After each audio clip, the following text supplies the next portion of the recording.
Salam sejahtera, terima kasih karena bersama dengan saya di Nazlin Unity Channel. Isu tentang Sapura Energy semakin hari semakin galak digunakan oleh pembangkang untuk menjadi bahan politik mereka. Kononnya nak mengkantoikan Anwar Ibrahim. Rupa-rupanya bukan itu yang terjadi. Bailout Sapura, Anwar tiru cadangan Najib. Ini jawabannya. Nak ulas sesuatu kena faham konteks dan isu. Pada tahun 2022, dalam debat, Najib mencadangkan supaya Petronas bailout Sapura secara membeli saham tanpa apa-apa syarat. Tapi Anwar suruh buat audit forensik dahulu dan sentuh tentang elaun pengurusan yang tinggi, walaupun syarikat kerugian. Anwar kata dari guna duit Petronas baik pengurusan Sapura. Disusun semula dan betulkan segala salah urus.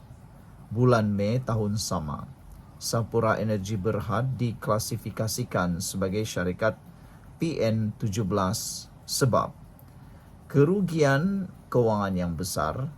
Syarikat melaporkan kerugian melebihi 8,9 bilion ringgit bagi tahun kewangan 2022. Selain itu, beban hutang yang tinggi, syarikat ini SEB bergelut dengan pinjaman sebanyak 10,3 bilion dan menghadapi masalah kecairan. Lebihan kos projek dan kelewatan pembayaran syarikat mengalami kelewatan pembayaran daripada pelanggan serta peningkatan kos projek.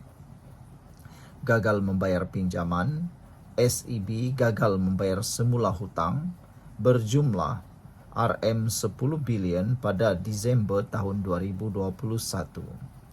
Pada tahun 2024, untuk audit forensik, pada sebenarnya apa yang berlaku ialah telah dibuat untuk tahun kewangan 2024 oleh auditor bebas Ernst & Young yang menyatakan our opinion is not qualified.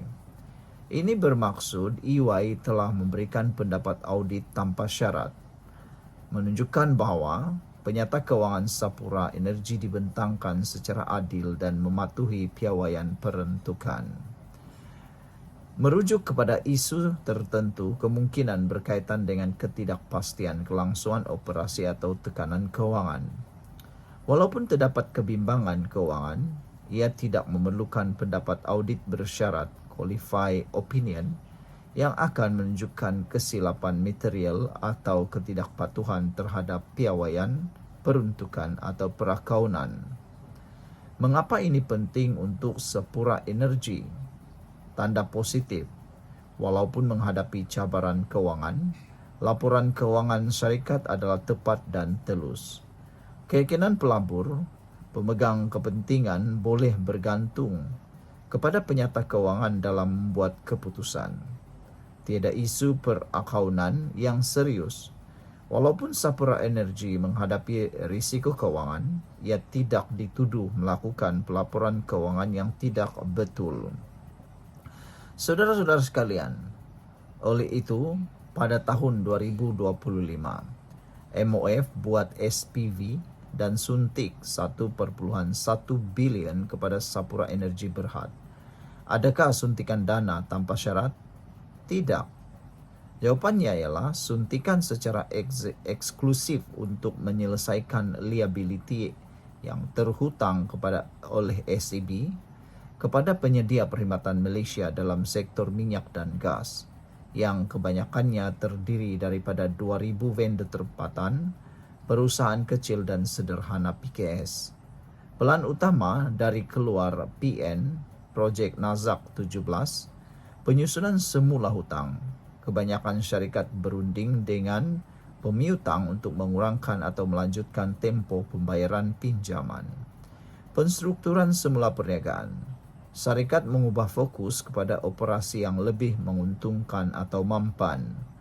Pelaburan strategik, sesetengah syarikat menerima suntikan modal daripada entiti berkaitan kerajaan GLC atau pelabur utama.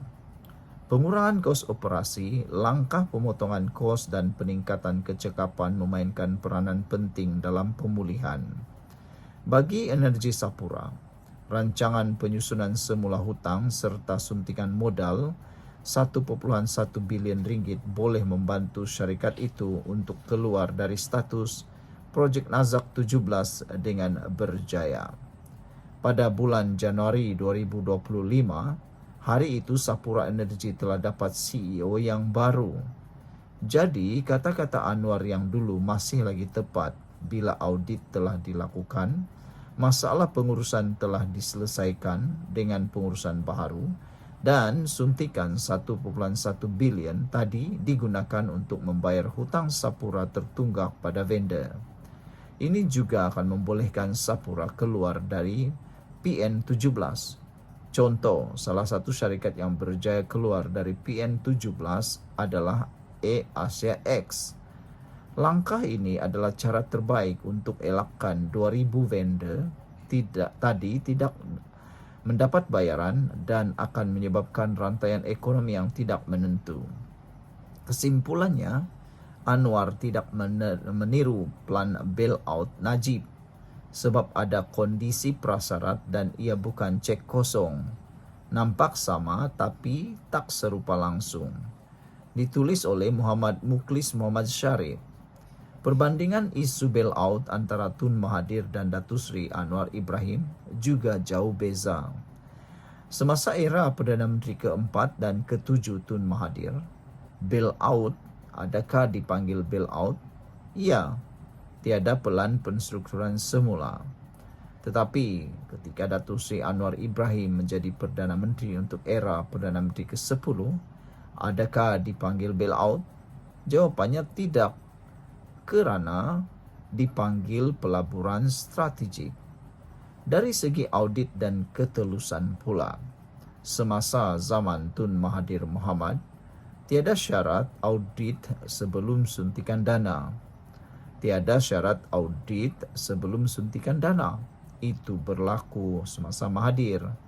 Tetapi ketika zaman Datuk Seri Anwar Ibrahim, dari segi audit dan ketelusan telah disahkan ada audit forensik oleh EY pada tahun 2024.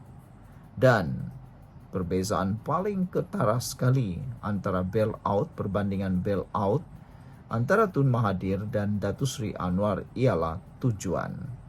Semasa Tun Mahathir menjadi Perdana Menteri, tujuan bailout hanya selamatkan CEO, chairman, kuncu-kuncu dengan bayar gaji berjuta-juta menurut paparan ini.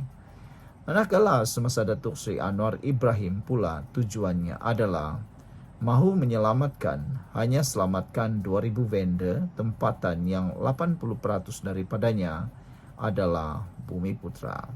Sekian dulu untuk kali ini. Jangan lupa tinggalkan komen Anda.